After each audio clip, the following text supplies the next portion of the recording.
ይህ አስተሳሰብ ነው። አንፎርቹኔትሊ በጣም ብዙ ሀገራት አውሮፓ፣ አሜሪካ፣ የተለያዩ ሀገሮች እንደ ዋና አስተሳሰብ ተይዞ ያለ ደግሞ ይህ አስተሳሰብ ነው። እስኪ እንደው የዋናው ያስተሳሰቡ ዋና አንኳር አስኳል የሚባለው የድንገቴ ወይም ሰደን ስፖንቴኒየስ የሚባለው ቅጽበታዊ በሆነ መንገድ ነው የተገኘ ነው።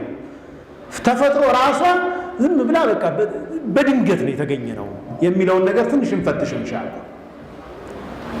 በድንገት የሰው ልጅ ሊገኝ ይችላል ወይ?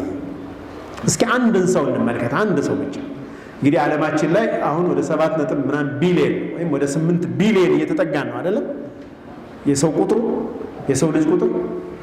አንድን ሰው እንውሰድና የአንድ ሰው አይኑ እዚህ ላይ የመሆን እድሉ ስንት ነው? በፕሮባቢሊቲ ህግ መሰረት ዶሜን ይኖረናል። አንድ ነገር የሚሆንበት ሲስተም ይኖራል። ከዛ ውስጥ የተለያየ ቦታ ላይ እድል አለ። እቺ አይን እዚህ ጋር የመሆን እድል አላት፣ እዚህ ጋር የመሆን እድል አላት፣ እዚህ ጋር የመሆን እዚህ ጋር እዚህ ላይ ገባችሁ? ከጫማዬ ስር የመሆንም እድል አላት አይን፣ አንዱ አይን። ሁለቱ ደግሞ የመደረብ እድል አለው፣ ተለያይቶ መሆን አለበት። አንዱ እዚህ ጋር አንዱ እዚህ ጋር፣ ብዙ አይነት እድል አለ። እንዴት የሁላችንም አይን አንድ አይነት ቦታ ላይ ተመሳሳይ ቦታ ላይ ሊገኝ ይቻለ? በእድል ከሆነ የሆነው፣ በድንገት ከሆነ የሆነው።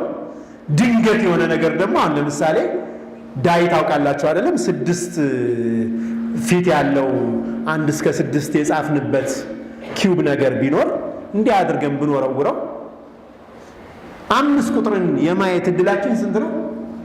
1/6 ነው አይደለም? 5 ቁጥርን ፊት ለፊት ለማየት 1/6 እድል ነው ያለው።